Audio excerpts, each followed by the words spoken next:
We've made it to the end of our 4-part sports betting series, but we didn't want to go out without addressing some of the biggest questions that friends in the industry asked us. My name is Kayla Ketring, and I'm a consumer insights and strategy analyst with Navigate.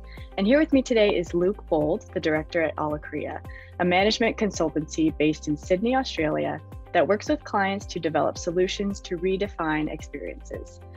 We chose to partner with them because sports betting in Australia has been legalized for nearly 20 years, providing us with the opportunity for them to be a crystal ball into the industry and its relationship with leagues, teams, athletes, and broadcasters alike.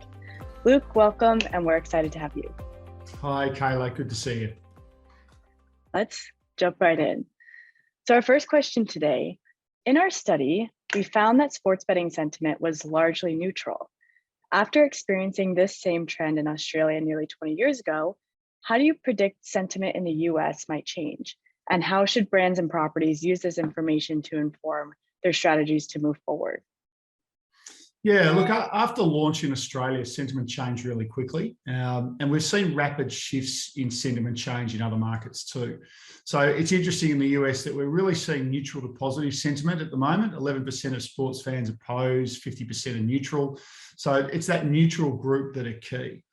I think sentiment change isn't surprising when you take into account that the introduction of sports betting promotion into sport changes the way sports delivered probably more than any other category coming into market in recent memory. And in Australia, we saw a flood of promotion, things like multiple brands in venues, on playing shirts, multiple brands in broadcast with multiple ads in many of the breaks, live odds promotion in venue signage and in broadcast, in one case, a bookmaker included in the commentary team, and no protection for children from promotion. So when you get that massive increase in promotion from zero, you would expect there to be a response to that. And many of the things I've just outlined sound pretty familiar to Americans, I think, particularly after the last NFL season. So agencies and sports need to consider how much is too much and ideally self-regulate prior to pressure growing for government intervention. Now, the good news for the industry is, while self-regulation didn't occur in Australia and government stepped in, that reduction in the amount of promotion hasn't stopped Australia being the highest per capita spenders, or Australians being the highest per capita sports bettors in the world. So that's some good news for the industry.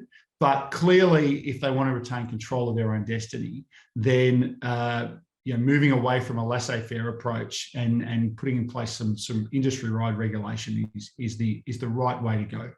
Mm-hmm.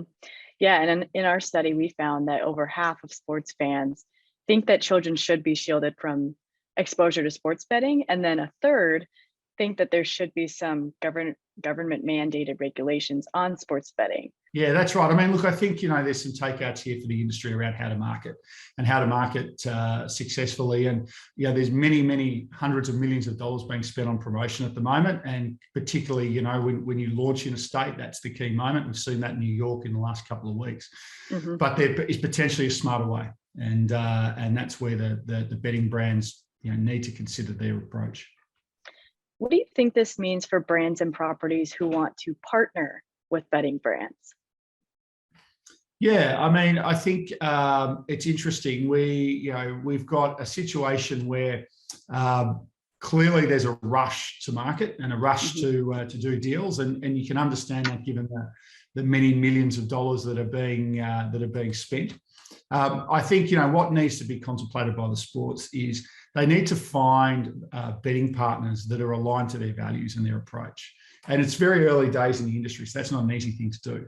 But ultimately, the sports are responsible for managing the relationship and that they have with their fans.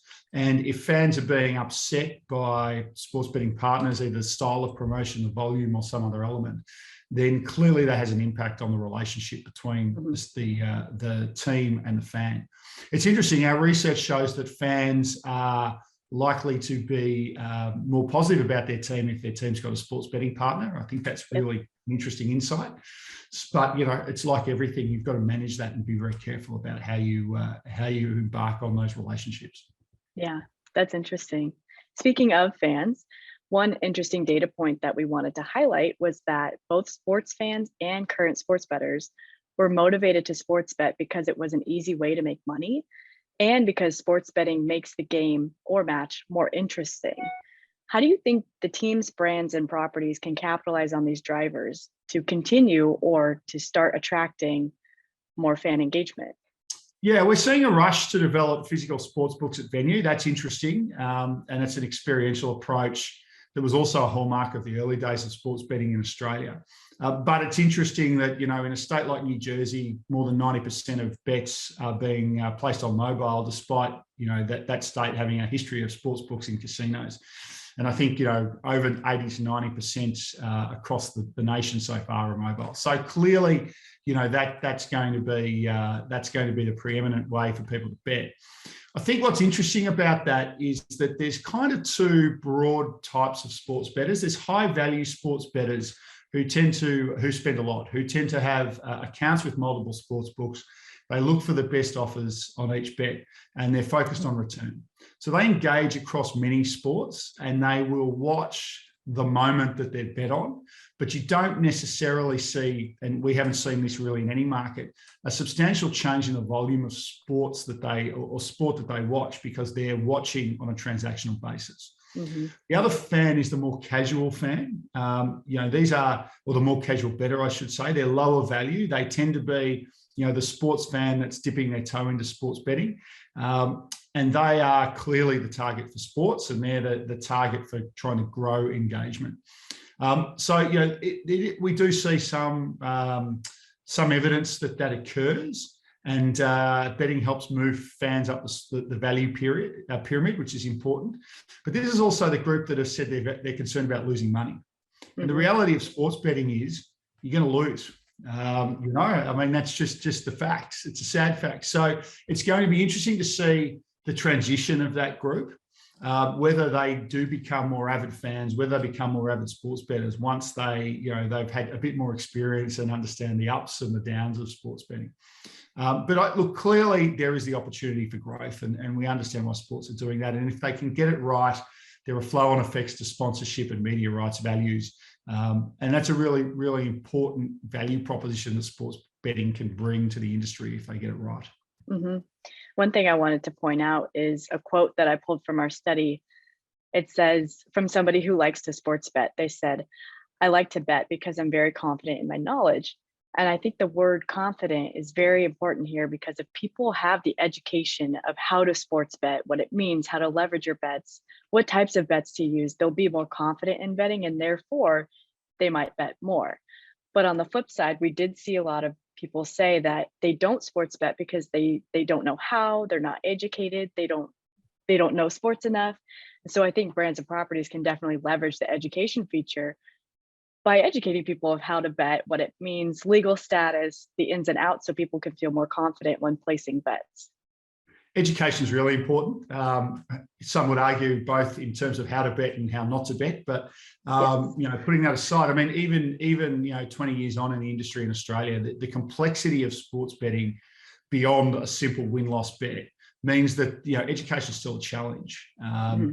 Now, again, the industry would probably say that the high-value sports bettors clearly know how to bet, and they know how to place complex bets.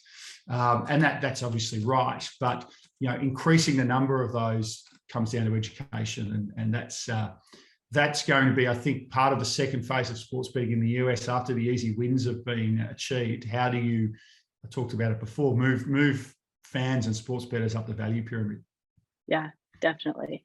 One last question that we had is that right now we're experiencing a boom in physical sportsbook locations, as well as a boom in mobile and online sportsbooks.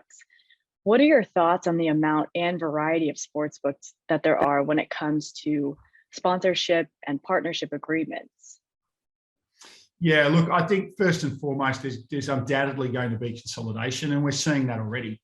With some of the big deals that have been done, it's been interesting to watch. The Americans, Caesars, and FanDuel, and so forth, and their sort of moves on some of the big global players. But I think we're going to see definitely consolidation within the US, and that's a trend that's normal. In each of the markets that's opened up to sports betting.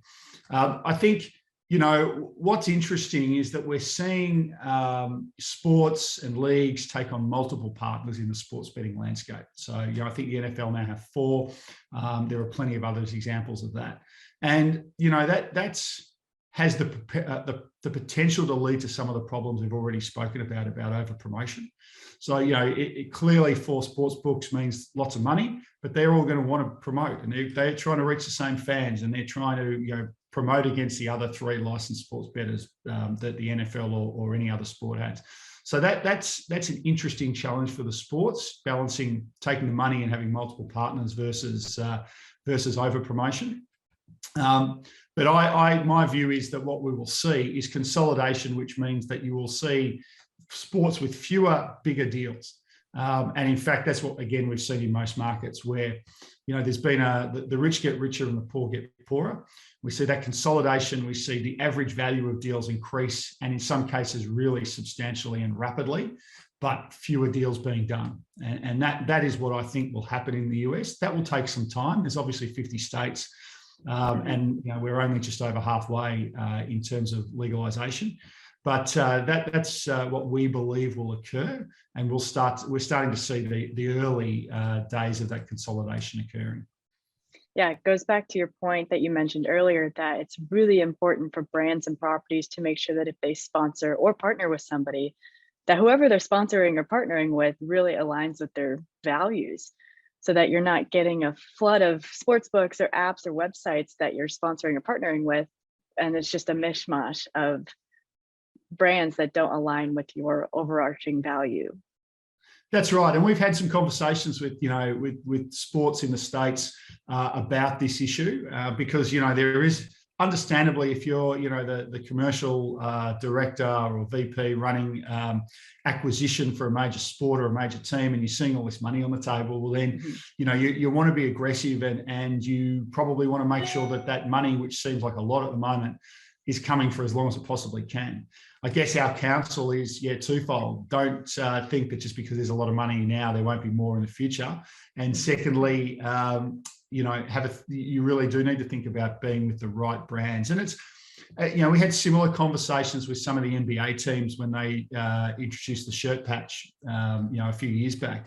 It's great to take 50 million, 60 million for your shirt patch, but you got to think long and hard about the brand you're putting on your shirt. Well, this has been really insightful. Luke, do you have any other final thoughts?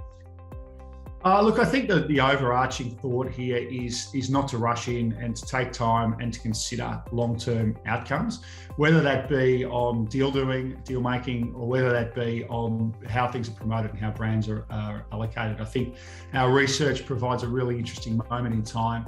There are some very, very interesting data points in there around particularly sentiment. It's going to be incredibly interesting to see what they look like in 6 months' time. Play the long game, not the short game, would be my advice. Yeah, that's awesome. Thank you for joining and sharing your knowledge.